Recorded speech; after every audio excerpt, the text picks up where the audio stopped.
Graça e paz, pastores, missionários, obreiros, colegas de ministério, da lida ministerial, pastoral. Eis o programa e podcast Fé na Verdade, que integra a grade da Constante TV.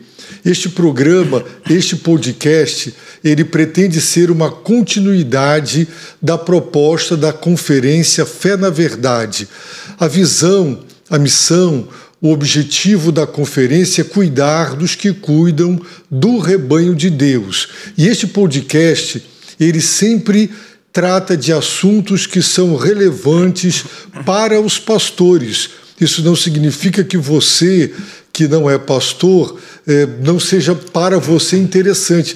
É muito interessante para que você compreenda e tente ver do lado de lá, quando você vê o seu pastor, olha o seu pastor, perceber suas responsabilidades, seus desafios, apesar também das suas limitações, e orar por ele, compreendê-lo melhor, apoiá-lo cada vez mais. Então, é um podcast que trata de temas relativos ao ministério pastoral. Nós estamos estudando o livro Ser Pastor.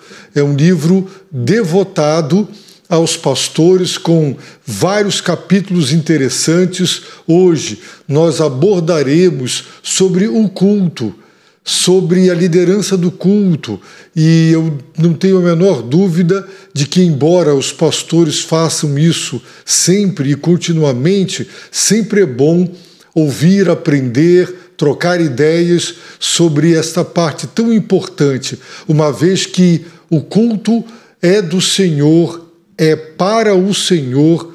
Quem está à frente precisa realmente estar preparado de modo que a igreja ela seja conduzida a Deus em adoração, e ela volte para casa e ela encare a nova semana que se inicia, alimentada por Deus, visitada por Deus e abençoada por Deus. Portanto, fique conosco no podcast Fé na Verdade, toda terça-feira. Avise seu pastor, compartilhe com pastores amigos para que acompanhem este podcast.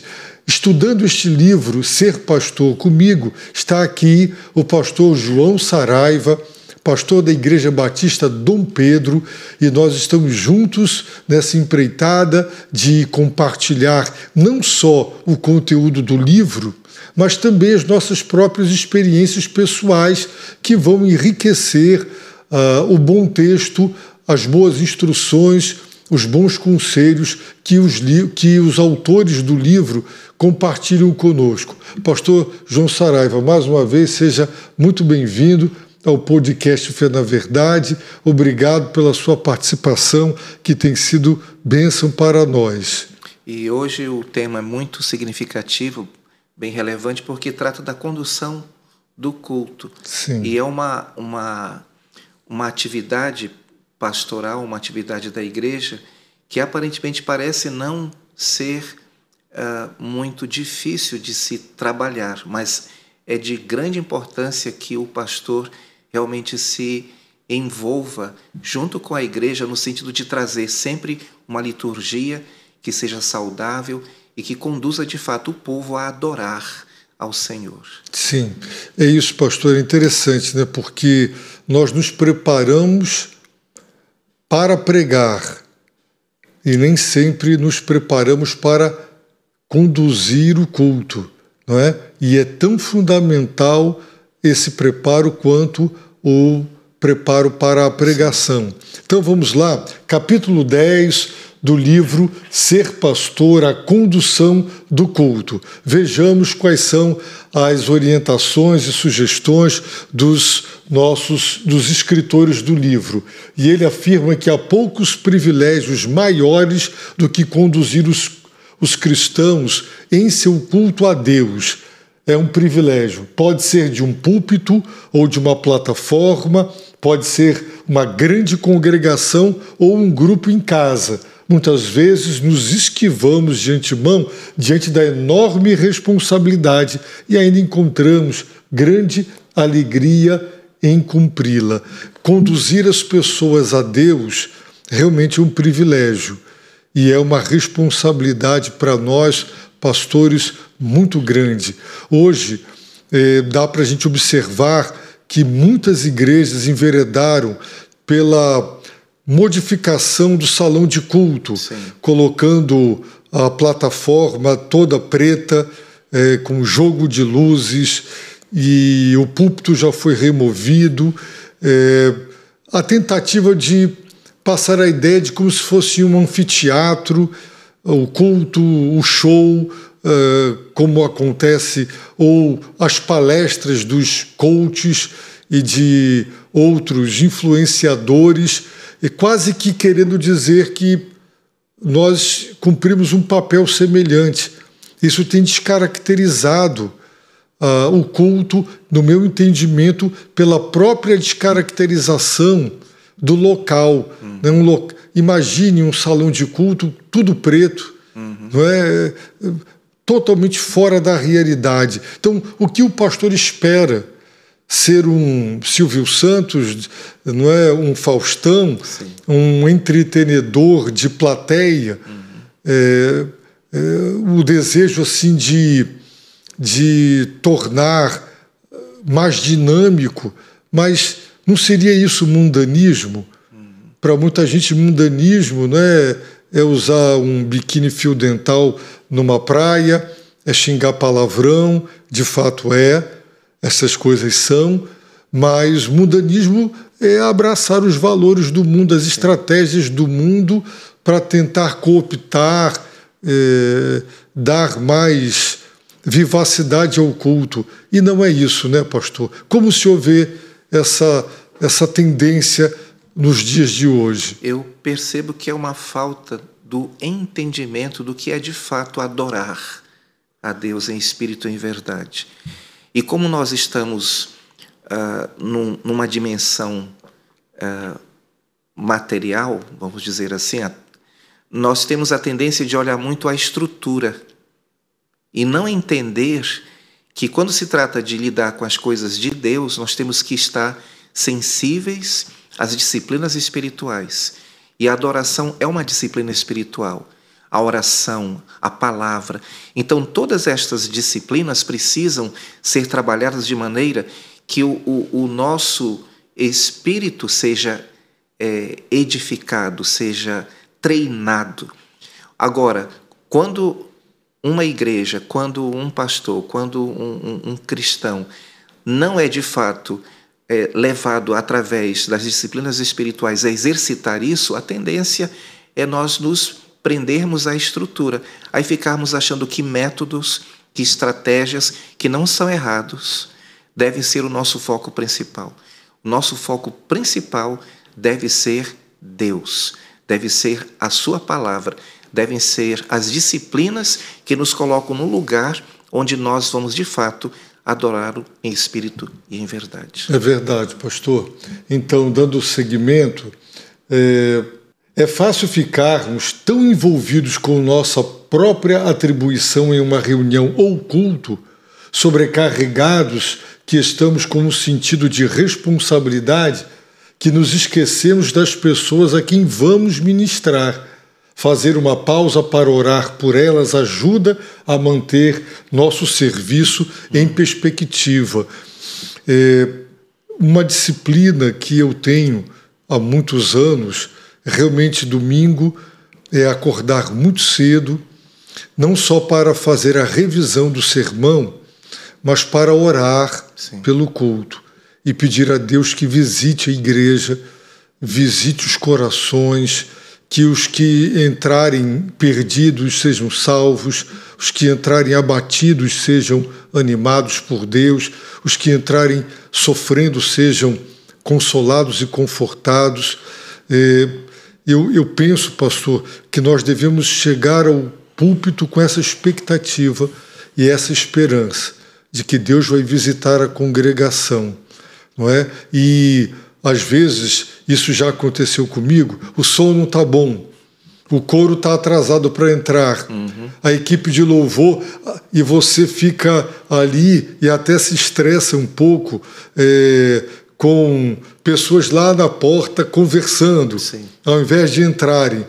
E você se envolve tanto com esses pormenores que acaba prejudicando a condução do culto, né? Então, realmente, orar pela congregação antes de estar diante dela é fundamental, não é? É o que os autores colocam para nós. Vamos em frente? Preparando-se para o culto. Queremos que venham com fome de Deus e saiam satisfeitas. Queremos isso, né? Queremos também, né, que todos sintam a presença de Deus e vejam a glória de Cristo. O senhor tem essa expectativa também, pastor? Exatamente. E isso ressalta um ponto importantíssimo, que quem vai conduzir, de fato, o culto é o Espírito Santo. Lógico que haverá um dirigente, um pregador, são seres humanos, mas seres humanos piedosos, íntegros e que, de fato, estão em sintonia com o Senhor, levando, de fato, o povo de Deus a adorar e não a ter apenas um entretenimento. Ok, muito bem. A segunda preliminar mais útil é a oportunidade de orar com os outros antes do início de uma reunião. Se tivéssemos que isolar um único fator que nos faz sentir mais à vontade antes de um culto, especialmente quando estamos pregando em lugares desconhecidos, é a oração de comunhão feita previamente. Nós tínhamos, e até já perdemos isso aqui, mas é algo que eu tenho desejo de resgatar, é orar com a equipe, com todos os que estarão ali. Graças a Deus a equipe tem o seu momento de oração, mas eu lembro de ter lido que Charles Spurgeon havia sempre uma equipe, havia um grupo de irmãos reunidos durante o culto, antes com ele e durante, pedindo a Deus a sua manifestação e a sua visitação.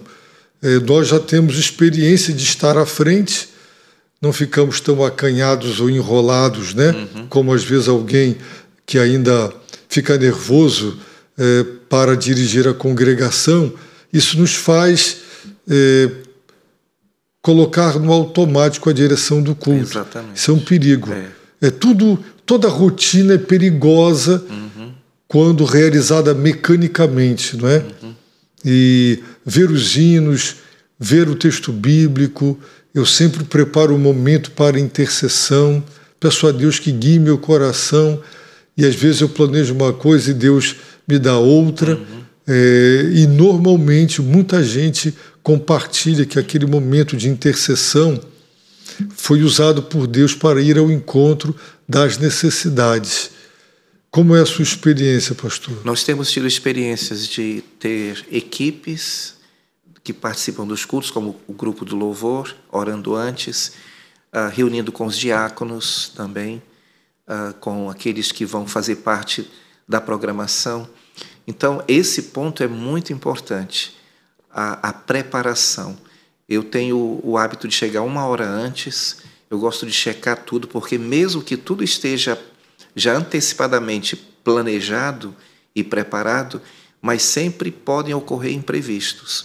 E eu estou sempre assim pensando que é muito importante que o nosso coração, de fato, esteja naquele momento preparado para o trabalho que será apresentado ao Senhor.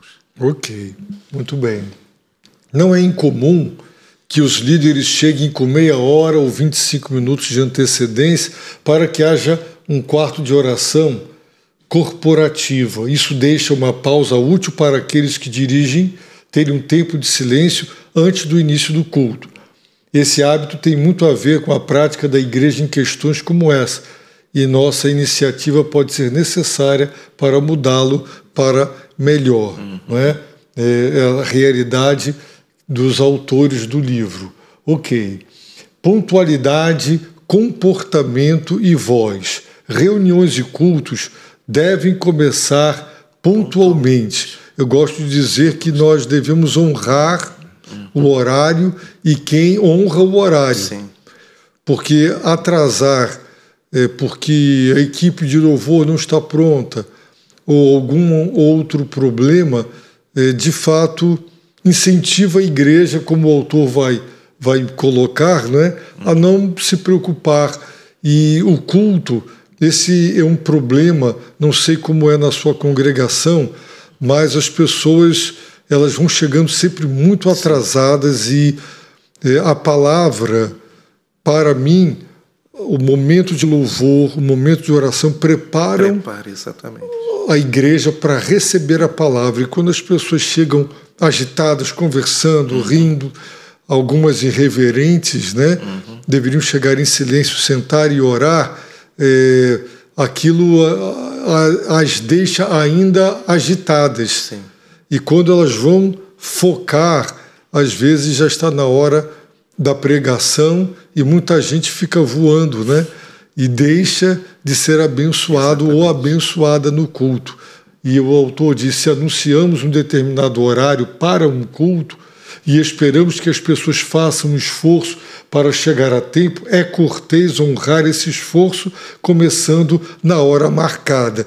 Eu sou bem Caxias nisso. Como é que o senhor trabalha essa questão de horário, pastor? Eu procuro começar todos os meus compromissos, e principalmente o culto, no horário estabelecido. Isso, hoje, graças a Deus, em nossa igreja já se tornou uma cultura. Porque no passado nós tínhamos dificuldades. Atraso de 5, 10 minutos, para mim é muita coisa. 1 minuto, para mim, já é muita coisa. Então, é uma questão de testemunho, de zelo. Isso é um trabalho que precisa ser cultivado ao longo dos anos, numa igreja que está sendo preparada, como foi o caso da nossa. Hoje a igreja de Dom Pedro tem 48 anos, então ela já tem uma cultura, graças a Deus, que nos deu essa condição de sermos pontuais no início dos cultos e também no término. Eu acho importante também que o término também não seja extrapolado, porque isso traz testemunho também de qualidade no serviço que fazemos ao Senhor. É verdade. Pastor, nós voltaremos daqui a pouco, teremos um breve intervalo, estamos falando e tratando do culto, da sua direção, compartilhando nossas experiências. Seria tão bom se você pudesse agora também dar a sua contribuição, mas eu recomendo a leitura do livro e que todo o zelo do pastor por fazer questão de estar à frente do culto nas mesmas condições espirituais e de preparo como para a pregação. Voltaremos em breve para o segundo bloco do podcast Fé na Verdade. De volta para o segundo bloco do podcast Fé na Verdade. Você não é pastor? Bem, este podcast é relevante para você compreender as lutas, as responsabilidades do seu pastor, orar por ele. Você tem amigos pastores? Ou avise o seu próprio pastor. Pastor, toda terça-feira na Constante TV tem o podcast Fé na Verdade, que trata de assuntos pertinentes ao ministério pastoral. Não perca. Então ajude o seu pastor, torne este podcast conhecido do seu pastor e dos pastores que você conhece. Estamos estudando o 10º capítulo do livro Ser Pastor. E o conteúdo deste capítulo é sobre a condução, a direção, a liderança do pastor dos cultos ao Senhor, que a igreja se reúne para prestar adoração ao nosso Deus. Pastor João Saraiva, então, nós, se não fizermos isso, chegamos a uma situação em que a maioria das pessoas vai dizer: não adianta chegar na hora, sempre começamos tarde. Isso pode ser desanimador para o estranho ou o visitante, que invariavelmente chega no horário e se sente inibido por aparentemente ter chegado muito cedo. Como líderes de igreja, devemos dar o exemplo. Começar o culto, não é? Honrar o horário, honrar os que honraram o horário, né, pastor? Exatamente. Vamos em frente.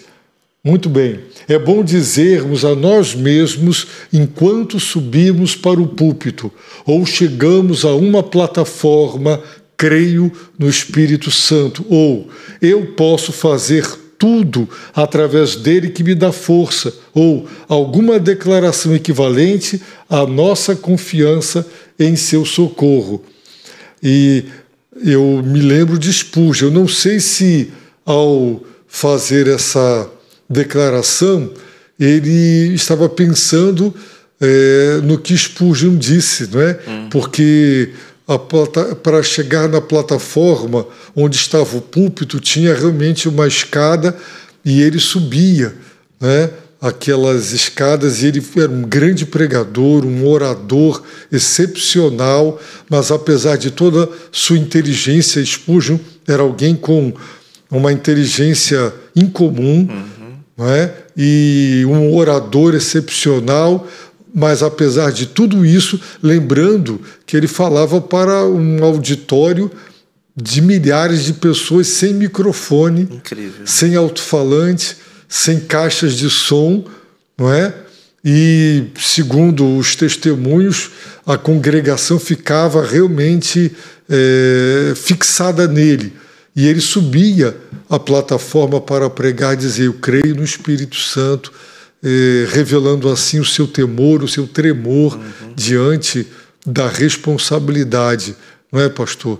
E eu, não exatamente essa frase, mas sempre: Senhor, tem misericórdia, não é?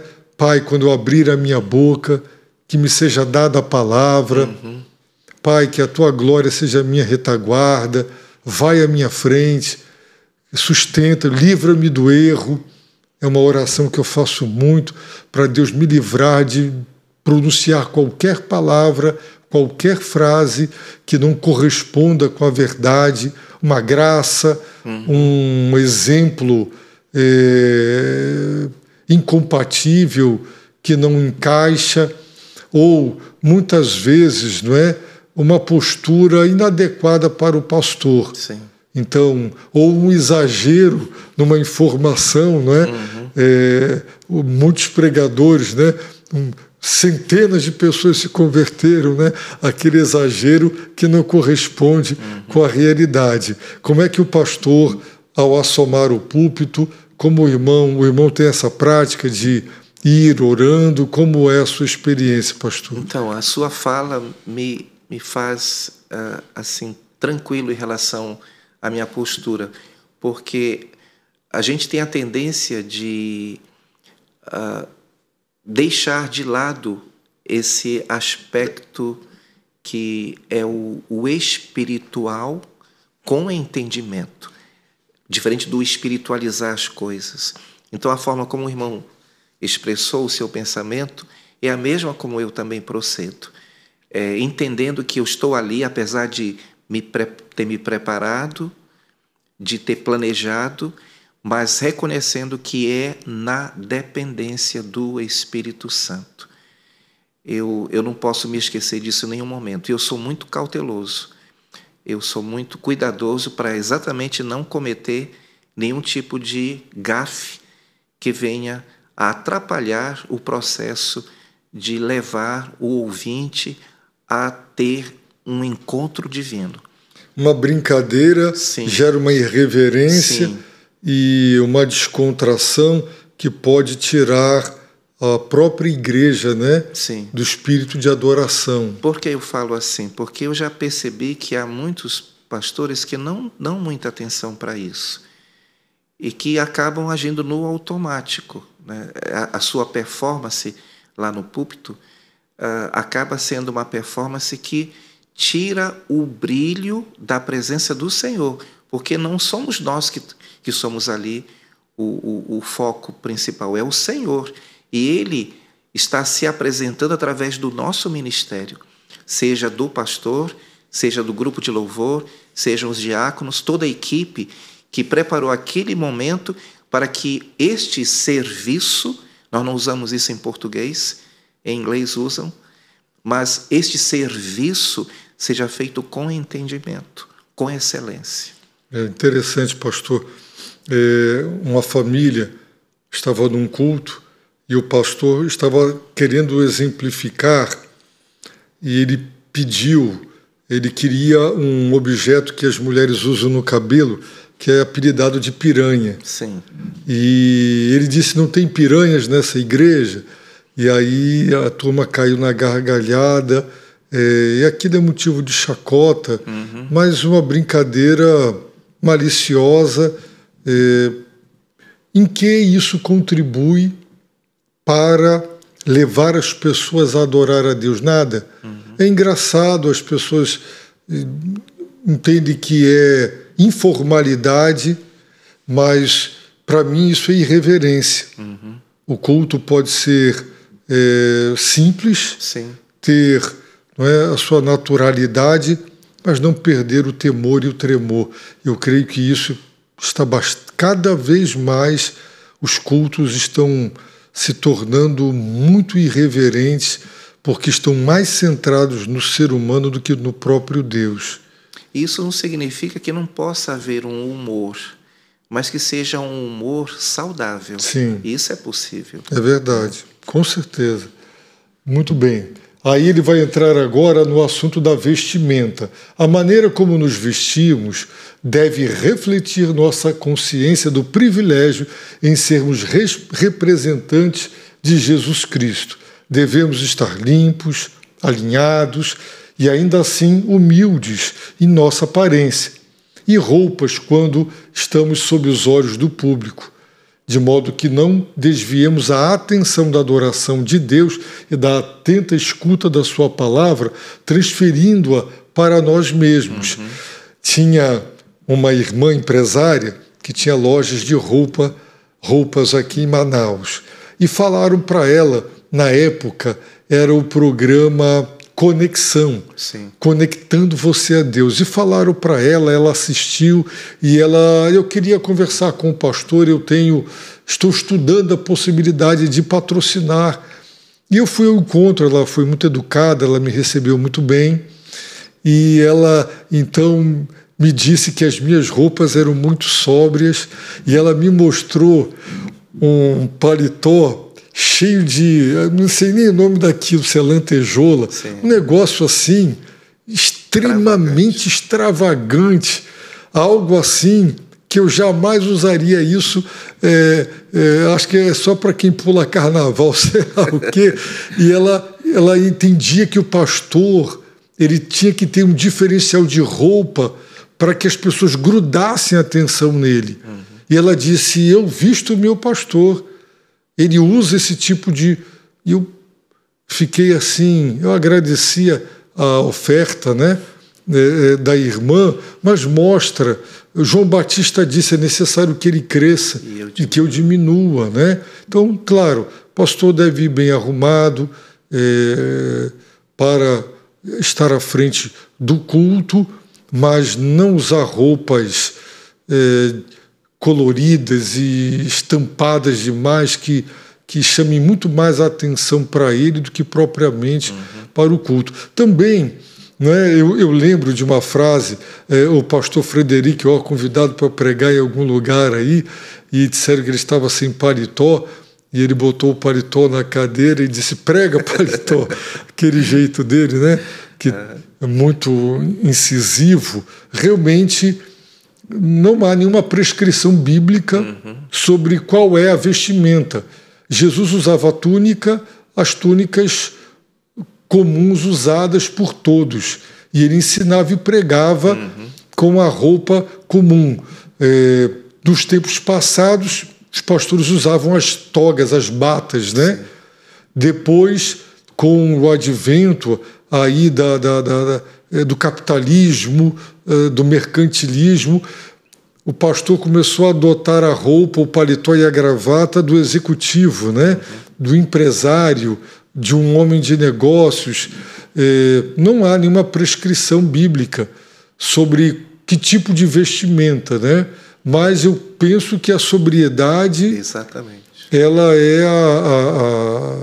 a melhor maneira de se vestir para o púlpito, né? Como é que o senhor vê isso, pastor? Eu concordo plenamente com o senhor e vejo que quando há este entendimento, a questão da sobriedade, do bom senso, o equilíbrio, o pastor não vai ter problemas nas suas apresentações. Me mandaram a foto, pastor, de um pastor com, algum tempo atrás, não sei se o senhor lembra, tinha gravata do Pato Donald, Sim. Gravata do Mickey, e o pastor foi pregar com a gravata do Mickey, toda vermelha, o Mickey Mouse. É algo que eu acho assim, é muito incompatível, né? Com alguém que está dirigindo o culto do Senhor. Eu ganhei uma gravata, isso vem dos Estados Unidos, né? Que tinha várias ovelhinhas branquinhas e uma negra bem no meio. E eu não consegui usar aquela gravata. Eu dei para um pastor colega, porque eu não conseguia usar aquela gravata. E além dela ser, do meu ponto de vista, extravagante, chamativa, haveria pessoas que chegariam e iriam perguntar: quem é esta ovelhinha? Eu já sabia que iam fazer esta pergunta também. Eu dei para um pastor e disse: eu sei como usar esta gravata. Então, mas é uma questão de bom senso e sobriedade. Ok, muito bem. Devemos visar a naturalidade na maneira como falamos em público. Agora vamos tratar da voz, né? A voz que usamos no púlpito deve ser a mesma voz que usamos fora dele. Sim. Na época que o pastor Fanini ele estava, né, no auge das grandes concentrações evangelísticas, na década de 80, foi o auge, né, no Maracanã, no Maracanãzinho. Ele era o evangelista do Brasil. E vários seminaristas, né, pegavam a Bíblia e pregavam, né, o dedo, os gestos e a voz.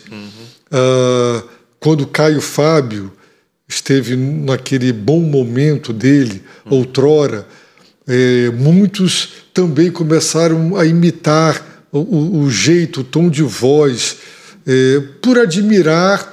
Muitos, eu via alguns seminaristas, até um pastor muito querido, e eu, com muito carinho, eu o alertei, né, que ele estava reproduzindo uma voz. E é interessante que tem uma igreja onde o líder ele ensina os seus pastores a imitar o tom da voz dele, o timbre, até um pouco da rouquidão e o modo de falar, que é para padronizar, não é? O que, para mim, fica algo artificial. Sim. Né? Tentar mudar a voz quando está pregando. Né? Então, nós mesmos podemos não estar cientes de qualquer diferença. É sábio pedir a alguém em cuja honestidade confiamos, e nesse ponto as esposas elas não dão trégua, né? Quando tem que falar, fala mesmo, né? Para nos dizer se nossa voz e seu tom durante o discurso público diferem de como são em privado. Então a esposa pode nos ajudar muito, né? Nesse sentido. O irmão tem alguém que lhe dá esse feedback. O senhor tem alguma experiência de alguém ter compartilhado, feito alguma observação? Ao longo dos anos do meu ministério, eu fui desenvolvendo um trabalho pessoal, porque eu não tive um bom preparo de oratória quando eu fiz o seminário. O meu pastor deu algumas aulas, um dos fundadores da igreja em Dom Pedro, Donaldo Watson, e ele pregava muito bem, eu admirava muito, ele era um homem eloquente. Isso me ajudou muito, eu observava muito ele. Mas eu, particularmente, tinha algumas dificuldades, a timidez, o meu tom de voz é baixo, até hoje. Então, eu procurei compensar essas limitações com algumas técnicas de oratória. Então, eu busquei isso através de literatura e, com o tempo, eu tive a oportunidade de dar aulas com a minha profissão de professor. Isso me ajudou bastante. E eu entendi com o tempo que a voz consiste em 43% da comunicação. Quando eu entendi isso, eu pude perceber como é importante o cuidado que nós devemos ter com a voz e também na forma de usá-la de uma maneira que ela esteja coerente com as palavras, que são apenas 7% da comunicação, porque os outros 50% é a nossa expressão corporal. Então, isso é algo que precisamos atentar e investir e, se possível for, termos ajuda com aqueles que têm experiência para nos ajudar também. Ok, muito bem. Em frente, algumas vozes são mais fáceis de ouvir do que outras, não é? E nessa hora a equipe do som pode equalizar e ajudar, né? O que dizemos pode ser bem preparado e interessante quando alguém o diz, mas não é tão eficazmente transmitido por causa da nossa voz. Dito isso, reconhecemos a soberania de Deus, Espírito Santo, que pode nos usar apesar de todas as nossas fraquezas. Graças a Deus pela maravilhosa graça do Senhor. Queridos pastores e irmãos que estão nos acompanhando, nós estamos estudando esse precioso capítulo e faremos mais um breve intervalo para voltar para o terceiro e último bloco do podcast Fé na Verdade. Estamos de volta para o terceiro e último bloco do podcast Fé na Verdade, hoje estudando o 10º capítulo do livro Ser Pastor. E este capítulo é muito interessante, muito edificante, porque trata de uma das grandes responsabilidades do pastor. O culto ao Senhor, o dia do Senhor, a palavra conclama o povo de Deus a reunir-se para adorar. O culto individual, o a sós com Deus, são insubstituíveis, necessários e não podemos prescindir deles. Mas as Escrituras claramente orientam a reunião.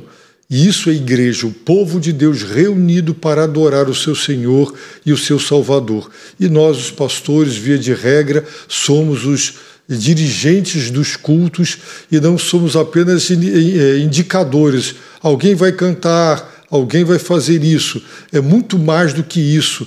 É conduzir o coração, a igreja para Deus e levar Deus à igreja. Então é uma grande responsabilidade.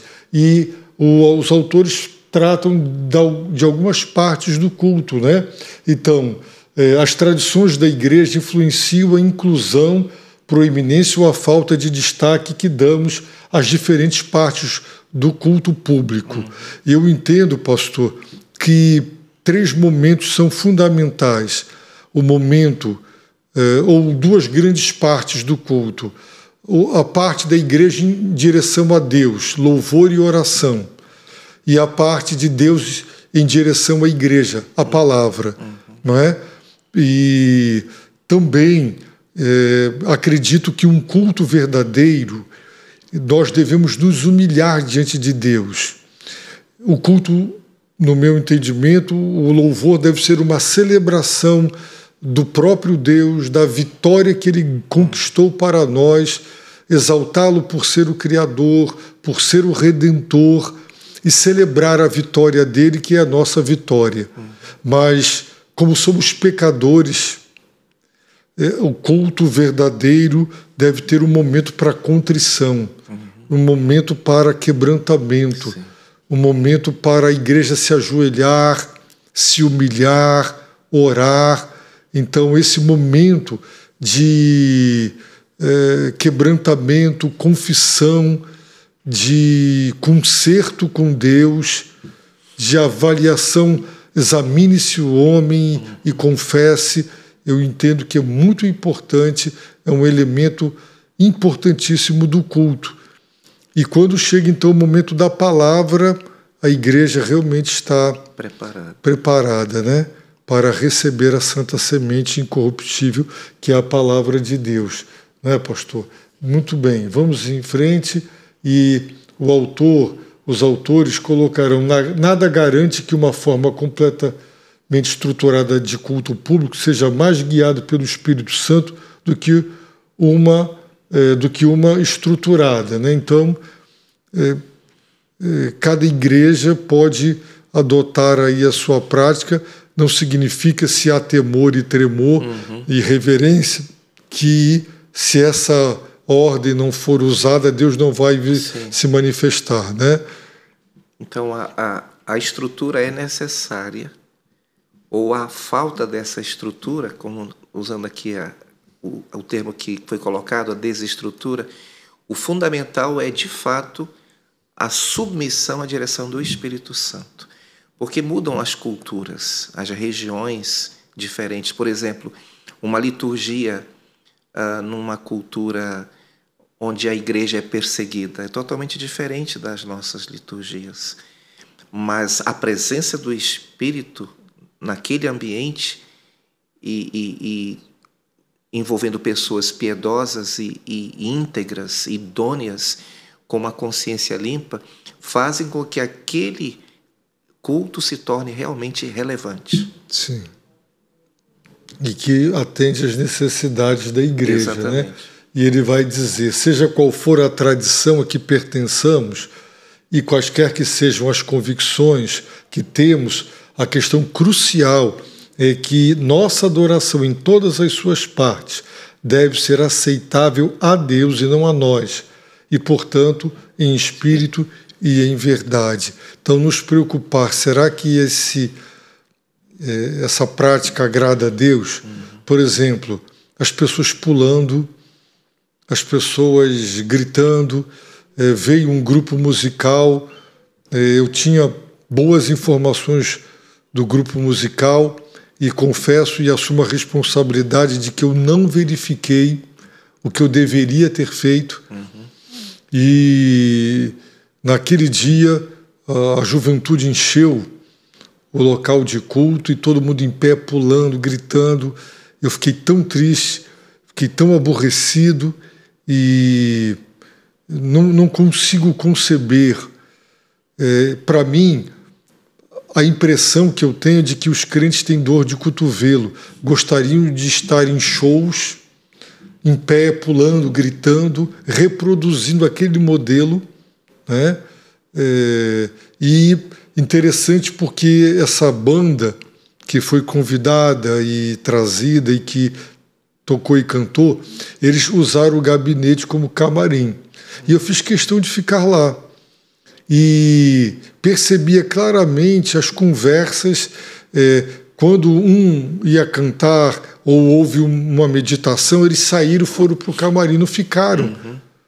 E as conversas, era só Instagram, rir, brincar, uma coisa assim totalmente irreverente, volta. Aí volta para tocar. Foi uma decepção para mim.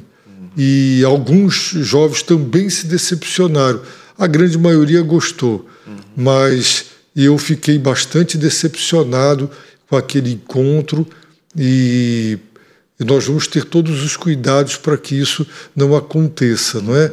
Porque não consigo imaginar trenzinho, pessoas dentro de uma igreja, no momento do louvor, fazendo trenzinho. Realmente, e aí eu volto a usar a palavra mundanismo, é querer reproduzir nos nossos cultos as práticas dos shows, as práticas das festas e achar que isso é animação. Vamos animar. Eu quero o ânimo, mas o ânimo de Deus, não é? É um animar, é uma empolgação, gerar entusiasmo, que é algo passageiro, né? Em que as pessoas extravasam e voltam vazias para casa. Então, nós, pastores, até por mais que nos considerem antiquados, né? E principalmente se um pastor já começa a ganhar de idade como eu, o irmão, as pessoas podem dizer, isso é da idade, mas os pastores novos, na idade, podem ter o critério de uma boa teologia do culto, de uma boa teologia da adoração, para não permitir que o culto do Senhor vire entretenimento, o que é extremamente lamentável, né? Muito bem, hinos, salmos e cânticos espirituais. Não sei como aqui na igreja o líder de louvor escolhe. É um líder consciente, orientado, para que procure cânticos com bastante cuidado, com letras centradas em Deus, que evite letras, né, e ritmos exagerados demais. O nosso cantor cristão. A música, para muita gente, pode ser ultrapassada, mas as letras são verdadeiros sermões. Não é?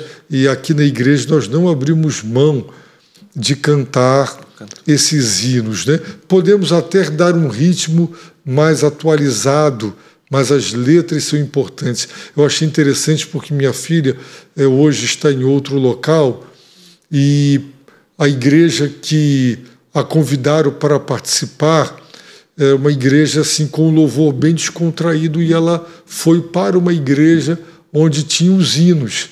E o pessoal, mas você é jovem, lá é uma igreja que na maioria de adultos ou idosos, porque não tem o louvor.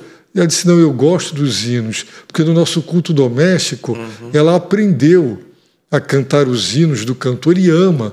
Né? Então é um patrimônio que não deveria ser desperdiçado. Como é, pastor, a sua experiência nessa área de louvor da igreja, hinos e cânticos e assim por diante? Nós temos uma liturgia parecida com a daqui, da igreja de Constantinópolis. Eu louvo ao Senhor porque o grupo de louvor é um grupo bem equilibrado. Eles têm uma supervisão de uma pessoa que é um dos nossos diáconos de excelência. Eles escolhem os louvores para o mês todo e eu participo do grupo de louvor, do grupo em que eles se comunicam, e eu pego esses louvores e eu preparo a liturgia. Então existe uma comunicação direta entre eles e eu os deixo à vontade para escolher, porque vejo maturidade neles, na escolha, e eles fazem as escolhas de acordo com o tema que nós estamos desenvolvendo também no ano. Então, existe uma coerência daquilo que está sendo cantado com o que está sendo pregado e com toda a dinâmica do culto, porque nós buscamos realmente levar o povo a fazer tudo com entendimento. E passou um aspecto muito importante, a igreja, é missão da igreja ser unida. Sim. E na igreja tem várias faixas etárias diferentes. Sim. E gostos também. E levar um adolescente a compreender que o idoso ele tem prazer nos hinos e ele respeitar e valorizar. Também ajudar o idoso a compreender que a igreja não é só de pessoas idosas. Sim. E que apreciam os hinos mais antigos. Então, ensinar a igreja a ser unida e a compreender que as faixas etárias, embora o culto seja para Deus, nós é quem prestamos o culto. E nós devemos respeitar estas diferenças no seio da igreja. Né? Certo pastor me disse que a juventude fazia um culto com fumaça, com luzes, tudo escuro, tudo apagado, e jogo de luzes. E quando ele entrou, um som ensurdecedor, ele saiu. E a esposa disse, bem, jovem é assim, senão eles saem da igreja. Aí eu fico pensando que, será que transformar o culto num modelo de show é isso que mantém o jovem na igreja? Porque se for isso, não é Deus, não é a palavra, não é o Espírito, não é a adoração, é apenas mesmo terapia ocupacional. É entretenimento para manter. Certa mãe me disse, pastor, o filho dela estava tocando bateria. Eu digo, olha, ele não é convertido, nem é batizado, nem é convertido, não é. Não, mas isso é para ajudá-la a vir para a igreja. E eu, com muito jeito, mas eu precisei afastar aquele rapaz e a família ficou indignada comigo, sem entender que quem está no louvor e ministrando, tocando ou cantando deve ser alguém comprometido com Deus, né? Então, exatamente esse é o ponto, a falta do entendimento. E eu acredito que, na medida em que os jovens, a igreja como um todo, estão sendo ministrados com a palavra, nós teremos pouquíssima dificuldade nesse campo, porque a palavra esclarece, a palavra dá entendimento. E eu vejo na nossa igreja, eu louvo ao Senhor pelos nossos jovens, adolescentes, porque eu percebo esta harmonia entre as faixas etárias, adolescentes, jovens e adultos e idosos, tendo diferenças de vários fatores culturais, pela idade, pontos de vista, mas a unidade em Cristo é percebida quando nós nos unimos e conseguimos, de fato, adorar em harmonia, com entendimento. Que bom, pastor. Muito bem, vamos em frente. O Espírito Santo usa louvor e pregação para complementar um ao outro, incidindo sobre aspectos do caráter de Deus, a glória de Jesus Cristo e, em particular, a verdade que Ele quer que o povo de Deus entenda. Onde a liderança do culto é compartilhada, deve haver consulta em oração para que haja razões por trás do que é cantado em diferentes fases, né? Deus é tão poderoso que um hino ele usa para converter um coração, né? E a palavra complementa o louvor e o louvor a palavra, desde que o hino é tão bom, letras que cantam a palavra, hinos que refletem, cantam o Evangelho. Sim. Não é? Por isso que letras centradas no homem e cânticos com muita repetição de determinadas frases, parece mantras, né? Sim. Parece a tentativa de repetir para levar as pessoas a um estado de êxtase, algo artificial, forjado, não é? E isso é lamentável. Tem letras de cânticos que são rasas, são ralas, né? Tem a profundidade de um pires, não leva a nada. E levar a igreja a zelar para que cantemos o Evangelho. Letras, os grandes compositores do passado eram teólogos, Sim. Por isso os hinos têm letras com doutrina. E hoje o analfabetismo bíblico é tremendo. A desinformação doutrinária é muito grande, por isso são esses cânticos assim, rarefeitos e de muita repetição, muito foco na melodia, não é? E nas repetições. Isso é um perigo para a igreja e nós, pastores, temos que fazer esse filtro aí, né, pastor? Exatamente. O foco fica no eu e não em Deus, de fato. E as emoções afloram e o espírito não desenvolve, de fato. Se é um cristão verdadeiro, não desenvolve a sensibilidade para a prática das disciplinas espirituais com entendimento. Ok, muito bem. A leitura pública das Escrituras. A leitura pública da Escritura é uma parte de um culto em que outras pessoas podem facilmente ser chamadas a contribuir, mas ao fazer isso, não podemos falhar com eles ou com a congregação, deixando de dar instruções simples, mais importantes. Então, todo o genuíno e verdadeiro culto tem leitura da palavra, não só para exposição, mas para a devoção. Hinos, cânticos, oração, quebrantamento,